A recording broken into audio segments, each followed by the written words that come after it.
28 जुलाई से मध्य प्रदेश विधानसभा का monsoon session शुरू हो रहा है। मॉनसून सेशन के पहले जब तैयारियां सेशन को लेकर चल रही हैं तो उस दौरान एक पत्र सुर्खियों में है जो विधानसभा सचिवालय की तरफ से तमाम विधायकों को लिखा गया है।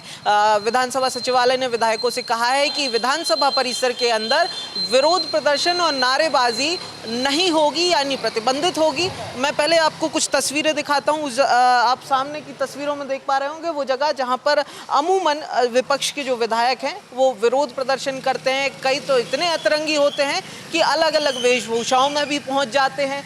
यहाँ तक कि नारेबाजी से लेकर तमाम विरोध प्रदर्शन यही होते हैं और इसके साथ ही सदन के अंदर, फ्लोर के अंदर भी इसी तरीके की नारेबाजी और हंगामा देखने को मिलता है। लेकिन विधानसभा सचिवालय ने इस बार कहा है कि तमाम सुरक्षा व्यवस्था को देखते हुए, तमाम विधानसभा के अंदर की जो व्यवस्थाएं हैं उनको देखते हुए इस बार विरोध प्रदर्शन और नारेबाजी पर बैन रहेगा। यहाँ तक कि जो पत्र लिखा गया है उसमें यह भी बताया जा रहा है कि विधायकों से कहा गया है कि लिमिटेड स्टाफ के साथ वो परिसर के अंदर पहुंचे।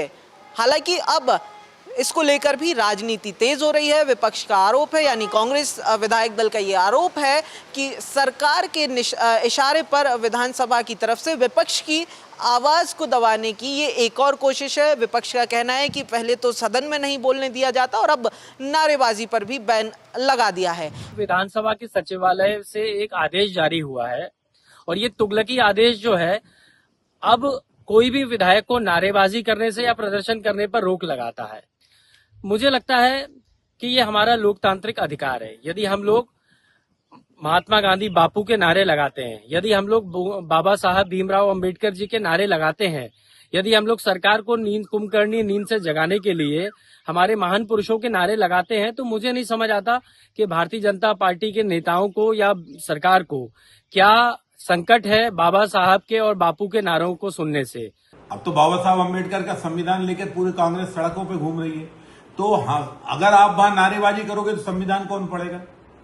अब आप बाबा साहब अम्बेडकर की संविधान की धाराओं के तहत चर्चा करिए, नारेबाजी मत करिए।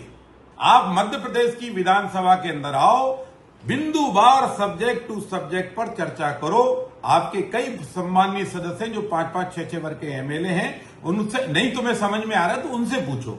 अपने वरिष्ठों से पूछने में क्या परेशानी? जल्दीबाजी में केवल मुर्दाबाद का नारा लगाओ और आसंदी के सामने कूद जाओ, वो मलयुद्ध का नहीं है। हालांकि विधानसभा ने इस पूरे जो पत्राचार है इसको लेकर ये कहा है कि ये केवल और केवल विधानसभा परिसर की व्यवस्था के मद्देनजर जो है वो कहा गया है। प्रखर जैन, द प्रेस हिंदी, भोपाल।